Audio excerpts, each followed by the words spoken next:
자, 대지 문수사리 보살. 대지는 큰 지혜를 뜻해요. 큰 지혜를 상징하시는 분이 문수사리 보살이다. 그 문수사리가 무슨 뜻이냐? 자, 이제부터 잘 설명을 들으세요.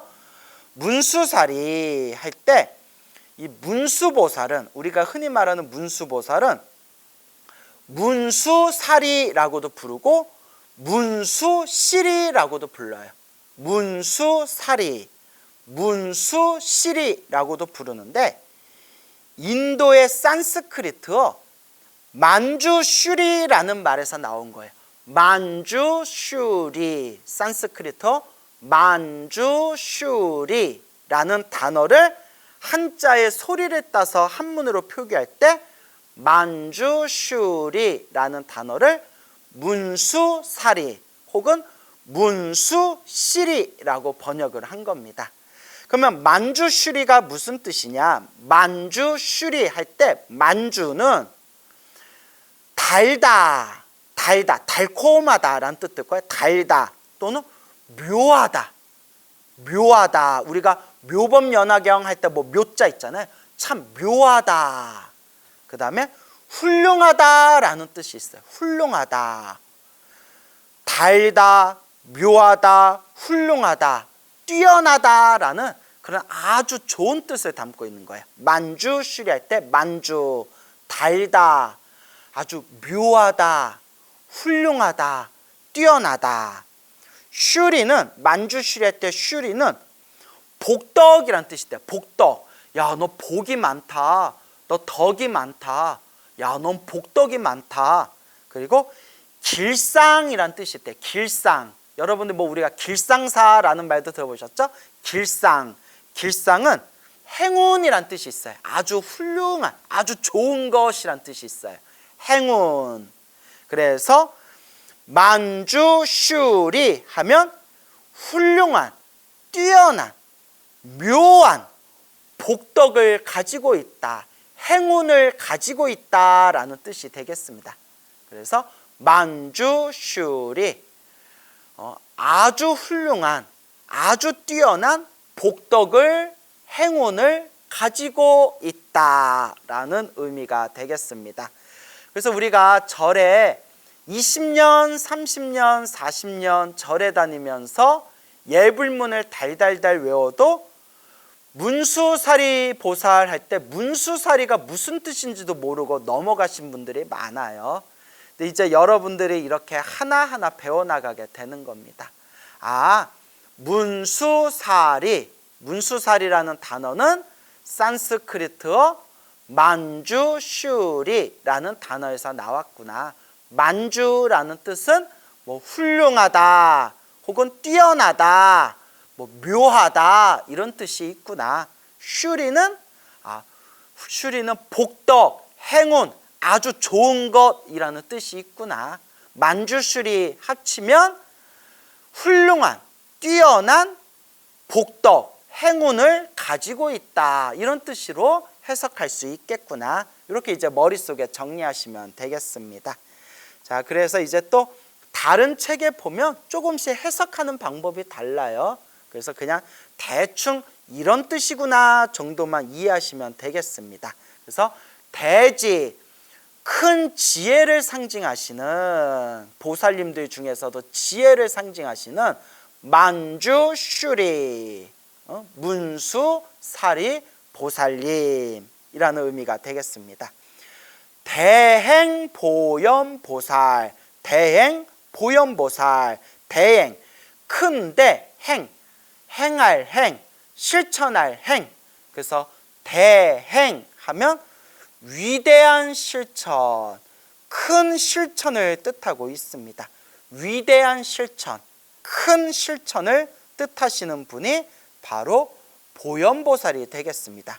자, 그럼 보연의 보가 널리 보, 넓을 보라는 뜻입니다. 널리 혹은 넓게, 현은 이제 지혜로울 현, 어질 현, 뭐 뛰어날 현 등등 있겠죠. 그러니까 널리 훌륭하다, 뭐 넓게 훌륭하신 분이다, 뭐 이렇게 해석하는 이제 분이 계시고요. 뭐 그렇게 해석해도 뭐 크게 틀린 건 아닌데 우리가 조금만 더 정확하게 짚어보자면 보현보살 할 때 보현은 산스크리트어, 인도 산스크리트어 사만타 바드라라는 말에서 나왔다. 사만타 바드라, 사만타 바드라. 사만타는 사만타, 넓다라는 뜻이다. 넓다. 그러니까 보현할 때 넓을 보자를 이제 붙인 거예요. 넓다. 사만타 바드라, 사만타 넓다라는 뜻이고 자, 바드라는 행복한, 좋은, 아름다운 이란 뜻이 있다고 합니다. 행복한, 아름다운, 좋은 이란 뜻이 있다. 그래서 사만타는 넓다라는 뜻이고 덕, 우리 훌륭한 그 덕이 온 세계에 널리 펼친다라는 뜻을 담고 있다. 그래서 한문으로 보, 넓을 보라고 하였고 바드라는 행복한, 아름다운, 좋은 이라는 뜻을 담고 있어서 한문으로 현, 어질 현, 지혜로울 현, 훌륭할 현, 뛰어날 현, 현자를 붙였다.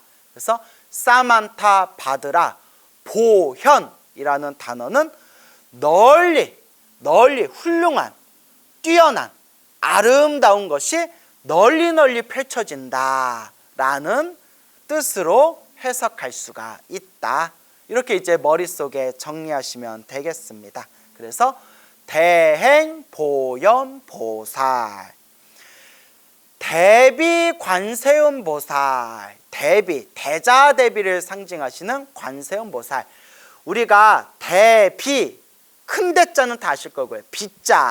비자가 슬플 비예요. 슬퍼하다. 왜 슬퍼하다? 무엇을 슬퍼한다는 걸까요? 중생들의 고통, 중생들의 괴로움, 중생들이 이 고통의 세계에서 힘들어하고 괴로워하고 허덕이는 그 모습을 막 슬퍼하는 그러한 자식이 괴로움을 슬퍼하는 어머니와 같은 그 마음을 슬플 비라고 부릅니다. 그래서 우리가 자비라는 단어를 쓸 때, 자비라는 단어를 쓸 때 자자는 사랑이란 뜻입니다. 사랑, 중생을 사랑하는 마음, 중생들이 잘 되기를 바라고 중생들을 아끼고 중생들을 사랑하는 마음, 그게 자자입니다. 사랑자.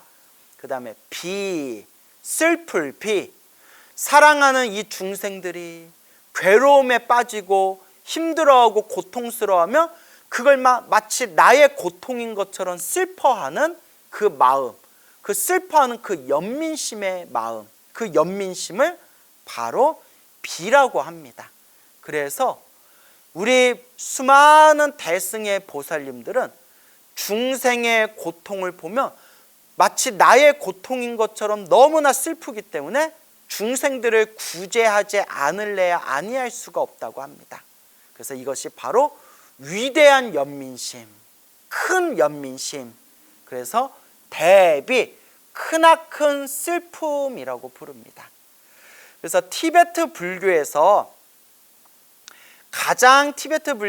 이제 인기가 많으신 수많은 보살님들 중에서 가장 인기가 많으신 보살님 중에 따라보살이라고 했대요. 따라보살, 타라보살이라고도 부르고 따라보살이라는 분이 있는데, 이 따라보살이 어떤 분이냐? 관세음 보살님이 이 중생들의 괴로움을 관찰하면서 그 중생들의 괴로움이 너무나 슬프고 너무나 중생들이 안타깝고 그 중생들의 괴로움에 관세음 보살님이 슬픔의 눈물을 뚝 떨어뜨리셨대요. 슬픔의 눈물을 뚝 떨어뜨렸을 때 그 관세음 보살님이 중생들을 향한 그 간절하고도 그 애틋한 그 슬픔의 눈물 속에서 태어나신 보살님이 바로 따라보살이라는 분이라고 합니다. 그래서 이 따라보살님이 관세음보살님의 그 애절한 슬픔의 눈물, 모든 중생을 다 제도하고자 하는 그 슬픔의 눈물, 연민심의 눈물에서 나오신 보살님이기 때문에 세세생생 오직 중생들을 괴로움에서 구제해 주시는 대표적인 보살님이 따라보살이다 라는 그런 내용이 티베트 그런 이제 불교의 가르침을 설하고 있는 그런 책에 보면 자세히 나오게 됩니다.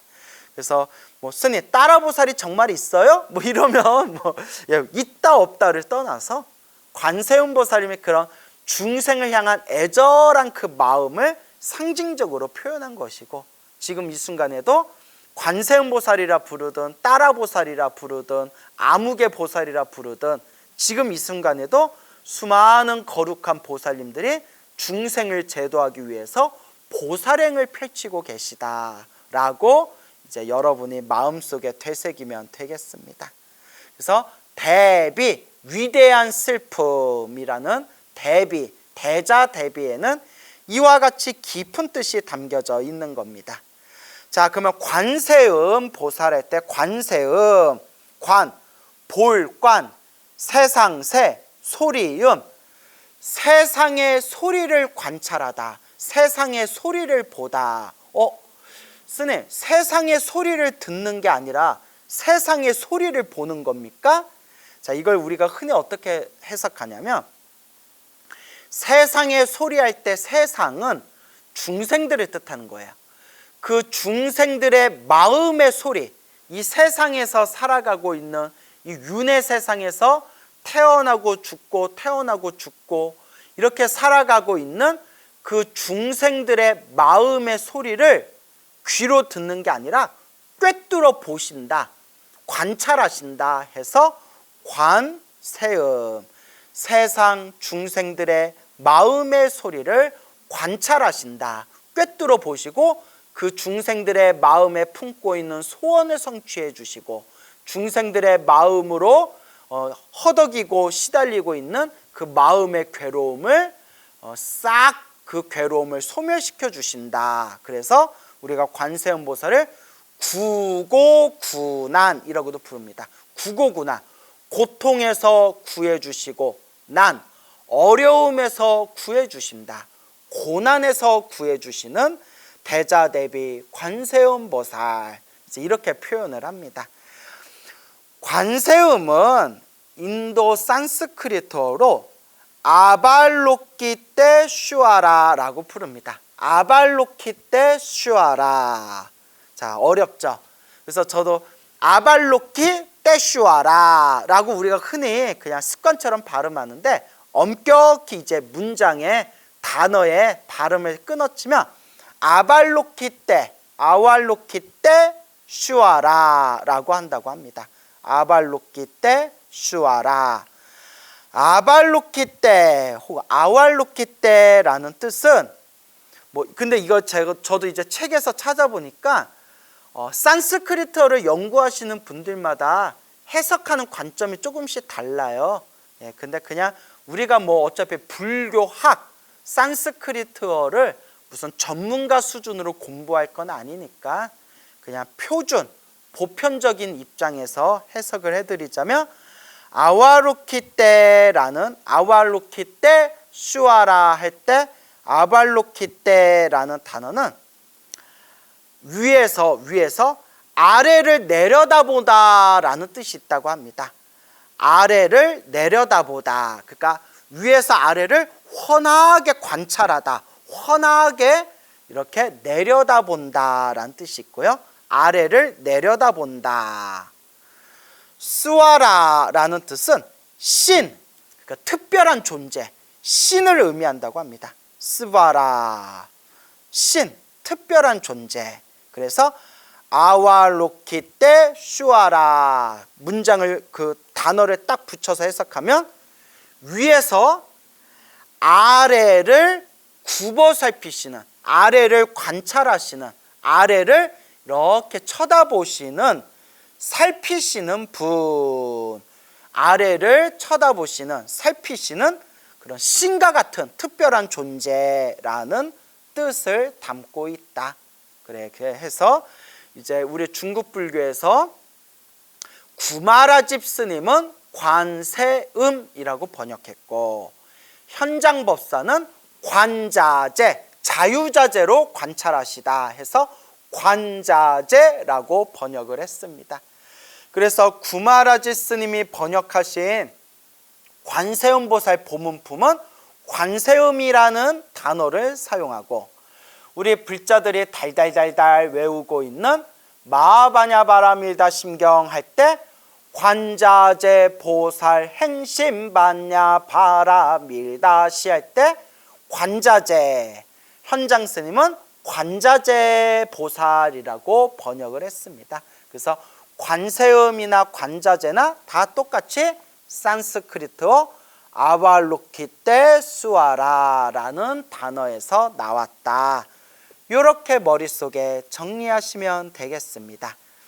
그 다음에 대원본존, 지장보살, 대원본존, 대원, 위대한 원력을 갖추신, 위대한 서원을 갖추신 원력, 나는 이와 같이 하겠습니다 라는 그 맹세를 서원, 맹세할 서, 원할 원, 바랄 원, 서원이라고도 부르고, 그 서원을 실천하는 그 힘을 원력이라고 부릅니다.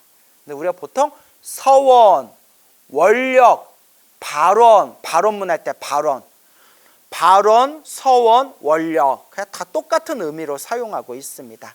그러니까 대원 하면 위대한 원력, 위대한 크나큰 서원을 갖추신 본존, 근본본, 높을존, 근본되는 높으신 분, 대원 본존, 위대한 큰 서원, 원력을 갖추신 근본이 되는 높으신 분, 그분이 대원본존 지장보살. 그러면 어떤 원력을 갖추고 있기에 수많은 대승의 보살님들 중에서도 지장보살을 대원본존, 위대한 원력을 갖추신 근본되는 높은 분이라고 우리가 이름을 붙였을까요? 예, 여러분들, 절에 다니신 여러분들은 한 번씩은 들어보셨을 겁니다. 지장보살님의 그 위대한 원력, 그 위대한 서원, 저 지옥세계가 텅 빌 때까지, 저 지옥에 있는 모든 중생이 다 제도되는 그때까지 나는 성불하지 않고 모든 중생을 다 제도하리라. 지옥이 텅 비어 지옥에 있는 저 중생들이 다 제도되는 그날까지 나는 쉬지 않고 멈추지 않고 성불까지 미뤄서 저 지옥에 있는 중생까지 다 제도하리라 해서 지장보살을 대원본존이라고 부릅니다. 정말 위대한 원력입니다.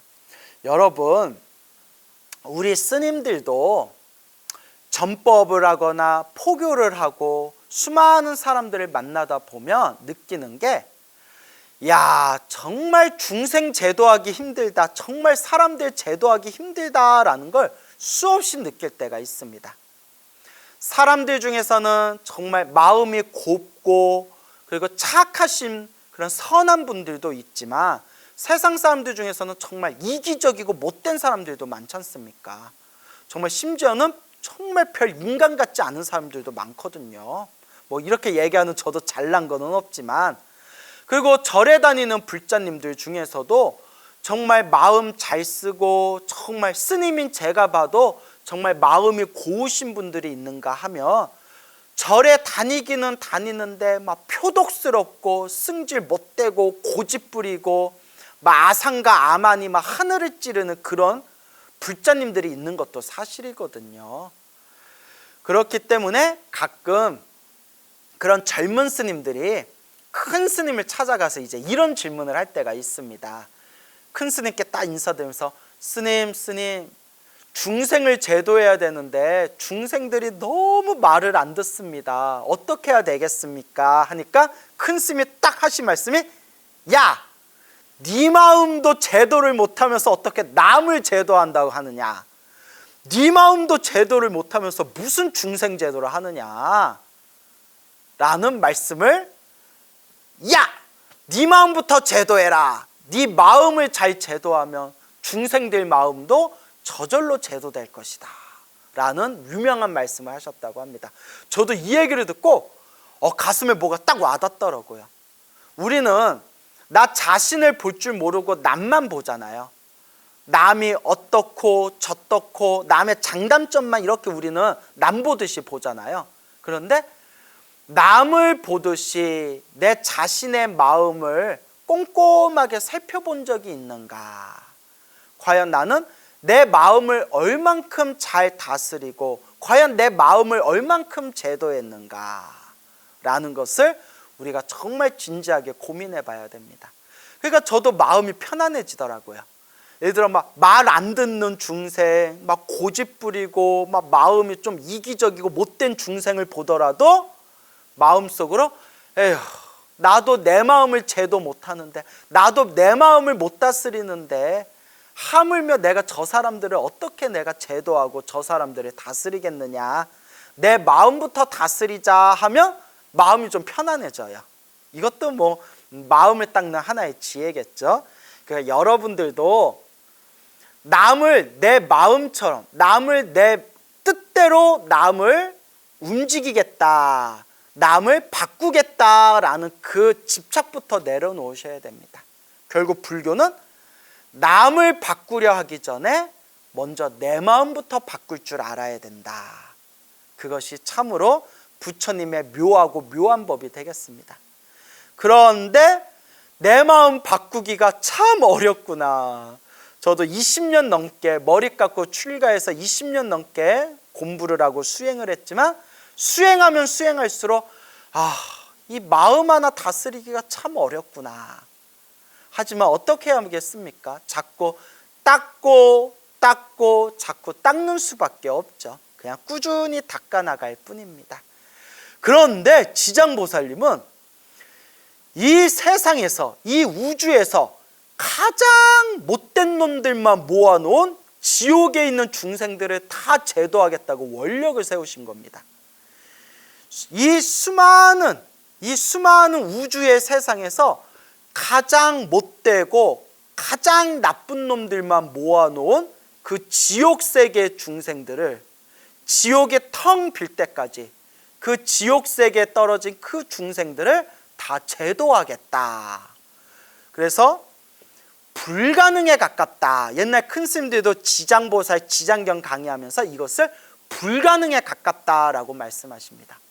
그 지옥에 떨어진 그 못된 중생들을 한두 명도 아니고 저 수많은, 저 우주에 있는 모든 그런 모래알 숫자와 같이 수많은 그런 지옥세계의 수많은 중생들을 언제 다 제도할 수 있겠느냐. 불가능에 가깝다. 그런데 불가능에 가깝더라도 불가능에 가까울지언정 그 불가능에 가까운 지옥에 있는 모든 중생을 다 제도하겠다라는 원력을 세우신 이 지장보살님이, 그래서 위대한 원력을 세운 근본되는 높으신 분, 대원본존 지장보살이라고 부르는 것이다 라고 말씀하고 있습니다. 참 굉장합니다. 참 대단한 겁니다. 자, 그래서 지장할 때 지자는 땅지자입니다. 땅지자. 장은 감출장 하는데 뭐 저장할 장이라는 뜻도 있습니다. 감추다, 저장하다 라는 뜻이 있는데 지장을 해석하는 방법이 많아요. 그 중에 대표적인 게 지장, 땅과 같은 대지, 대지와 같은 땅과 같은 덕을 가지고 계신 분이다 해서 지장이라고 부릅니다. 그래서 땅지, 감출장, 가질장, 저장할 장, 갈무리할 장 해서 땅과 같은 덕, 대지의 덕을 갖추신 분이다. 왜냐? 땅은 깨끗한 거 더러운 거 할 것 없이 다 포용하잖아요.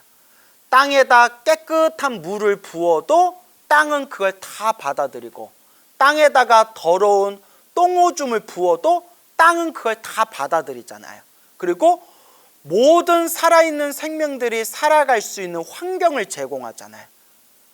그래서 땅과 같은 덕을 갖추신 위대한 분이다 해서 지장이라고 부른다라고 보통 해석을 합니다. 자, 그런데 조금 더 우리가 정확하게 그 뜻을 음미해 보자면 지장은 인도 산스크리트어로 크시티 가르바라고 부른다. 크시티 가르바, 산스크리트어로 크시티 가르바.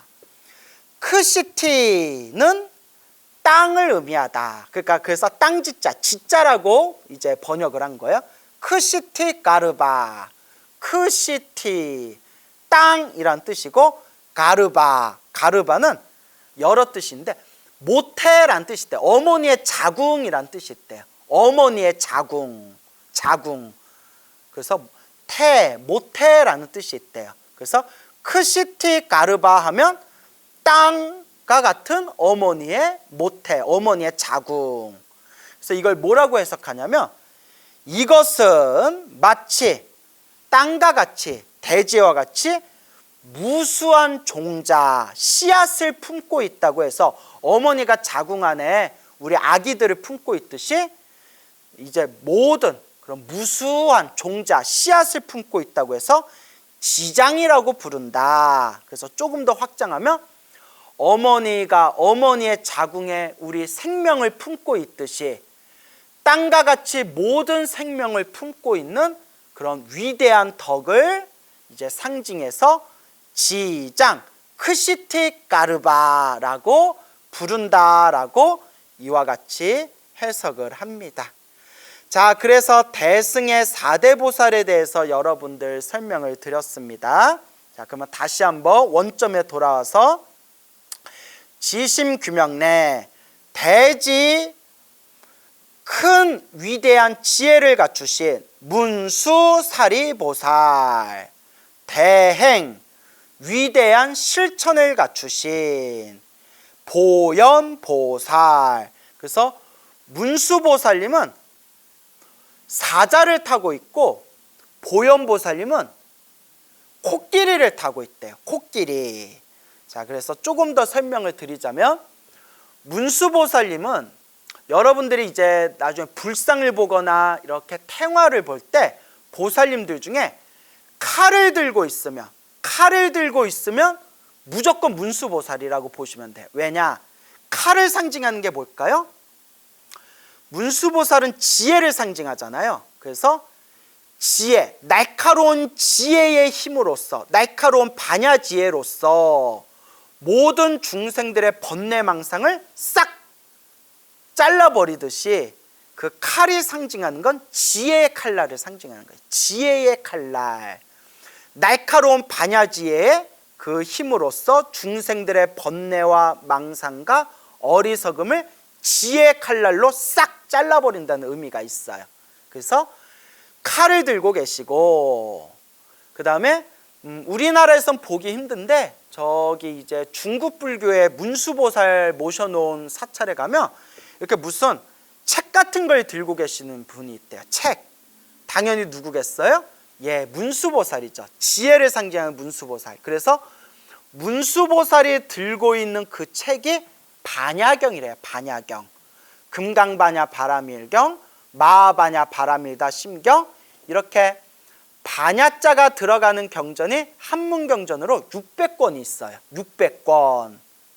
그래서 여러분이 알고 있는 금강경이나 반야심경은 600권 종류의 600권의 반야부 경전 중에 일부분일 뿐이에요. 그래서 반야지혜를 상징하는 책을 들고 계시고, 또 문수보살님은 사자를 타고 계세요. 사자. 왜 사자를 타고 있냐? 짐승들의 왕을 불교에서 사자라고 상징적으로 표현하거든요. 그래서 사자후라는 단어가 있어요. 사자후. 사자의 목소리. 사자가 어흥하고 고함을 지르며, 사자가 어흥하고 고함을 지르며 그 숲에 있는 수많은 잡된 짐승들이 두려움에 떨네요. 그와 같이 사자후는 부처님의 목소리를 뜻해요. 부처님의 법문, 부처님의 목소리. 부처님이 세상에 출현하셔서 부처님의 법문, 부처님의 소리가 널리 퍼지면 숲에서 사자가 어흥 하고 고함을 지르면 다른 짐승들이 덜덜덜덜 떨듯이 부처님의 목소리, 부처님의 법문이 세상에 널리 퍼지며 수많은 잡된 사상, 수많은 삿된 가르침들이 꺾이게 된다고 합니다. 그래서 사자, 사자후, 사자의 목소리를 부처님의 목소리, 부처님의 법문으로 비유적으로 표현하고 있습니다. 그래서 사자를 타고 계시고 손에 칼을 들고 계시거나 손에 경전을 보고 계시는 지혜를 상징하는 분이 바로 문수보살님이 되십니다. 보현보살님은 코끼리를 타고 있어요. 코끼리. 왜 코끼리냐? 당시 인도에서 가장 힘이 센, 가장 등치가 크고 가장 힘이 센 짐승이 바로 코끼리예요. 코끼리는 웬만한 짐승들은 강을 건너면 강에 휩쓸려서 떠내려가잖아요. 그런데 코끼리는 그 강물을 거슬러 올라가도 강물에 휩쓸리지 않고 강물을 건너는 아주 크고 힘이 강한 그런 짐승이 바로 코끼리입니다. 그래서 실천을 상징하는 보현보살님을 바로 표현하는 동물이 코끼리입니다. 우리가 불법을 닦고 우리가 보살행을 세상에서 실천할 때 얼마나 힘들고 괴롭고 얼마나 어려운 일들이 많겠습니까? 하지만 쏟아지는 강물을 뚜벅뚜벅 거슬러서 묵묵히 걸어나가는 저 코끼리와 같이 수많은 가시밭길, 수많은 가시나무가 있어도 뚜벅뚜벅 그 단단한 가죽으로 뚜벅뚜벅 그 가시밭길을 밟고 넘어가는, 묵묵히 자기 길을 걷는 그 코끼리의 그런 어떤 힘을 상징하는, 실천의 힘을 상징하는 그런 어떤 의미로서 실천을 상징하시는 보현보살님이 타고 있는 짐승, 동물을 코끼리로 상징하게 된 것입니다. 그래서 문수보살은 사자, 보현보살은 코끼리, 이렇게 이해하시면 되겠습니다. 자, 그리고 대비 관세음보살, 대자 대비하신 관세음보살. 관세음보살님은 중생들 수준에 맞춰서 수많은 몸으로 세상에 출현하신답니다. 그래서 관세음보살 보문품이나 여러 경전에 보면 33관음이라고 나오죠. 33가지의 가지각색의 몸으로 중생들 수준에 맞춰서 세상에 나투신다. 그 중에 대표적인 게, 우리에게 알려진 게 하얀 옷을 입은 백이관음. 왜 하얀 옷일까요? 맑고 깨끗함을 상징하고 있는 겁니다. 그래서 관세음보살님은 여러 가지 모습으로 중생들의 눈앞에서 중생들 그 수준에 맞춰서 여러 가지 모습으로 변화해서 나타나시고 중생들을 제도하신다. 그리고 대원본존 지장보살, 지장보살님은 특별히 또 독특한 개성이 있는 게, 여러 대승보살님들은 다 제가자의 모습이야. 제가자. 왜 제가자냐? 머리를 기르고 있고 머리에다 보석으로 된 모자를 쓰고 있고 화려한 옷을 입고 온몸에 막 이렇게 수많은 화려한 액세서리들, 금은 보화를 주렁주렁 달고 있잖아요. 어떤 분들이 이런 얘기를 하세요. 스님, 보살님들은 왜 그렇게 화려한 복장을 하고 있습니까? 우리 거룩하신 부처님은 이렇게 천 하나만 몸에 걸치고 검소하고 소박한 모습을 하고 계시는데 왜 보살님들은 저렇게 화려한 모습을 하고 있습니까? 예, 그것도 이제 방편법문입니다. 중생들 눈높이에 맞춰준 거예요. 뭐냐? 보살님은 중생들의 소원을 이뤄주고 중생들에게 복을 주시는 분이래요. 복과 지혜를 주는 분이기 때문에 중생들에게 내가 중생들에게 복을 주려면 내가 뭐가 있어야 돼요? 내가 복이 많아야 되잖아요. 내가 지질이 복이 없고 내가 지질이 박복한데 어떻게 중생들한테 복을 줄 수 있겠어요? 그래서 보살님들은 중생들에게 복이 많은 모습, 중생들에게 널리 복을 펼칠 수 있는, 복덕을 펼칠 수 있는 복덕이 많은 모습을 상징적으로 보여주기 위해서 몸에 화려한 복장을 하고 계시는 겁니다. 그러니까 그런 것들도 우리가 눈여겨서 관찰을 하고 그 의미를 잘 이해를 해야 됩니다. 그런데 거의 유일하게 지장보살님만은 스님의 모습을 하고 있어요. 출가자의 모습. 머리를 빡빡 깎고 있고, 그리고 그리고 가끔씩 모자 쓰고 있는 모습도 계시고, 그리고 육환장이라고 해서 고리가 6개 달린 지팡이를 짚고 계십니다. 고리가 6개 달린 지팡이가 상징하는 게 뭘까요? 두 가지가 있습니다. 하나는 육바라밀을 상징한다. 보살이 성불하기 위해서 닦는 육바라밀을 상징해서 6개의 고리가 달려있고, 또 하나는 육도윤회를 상징한다.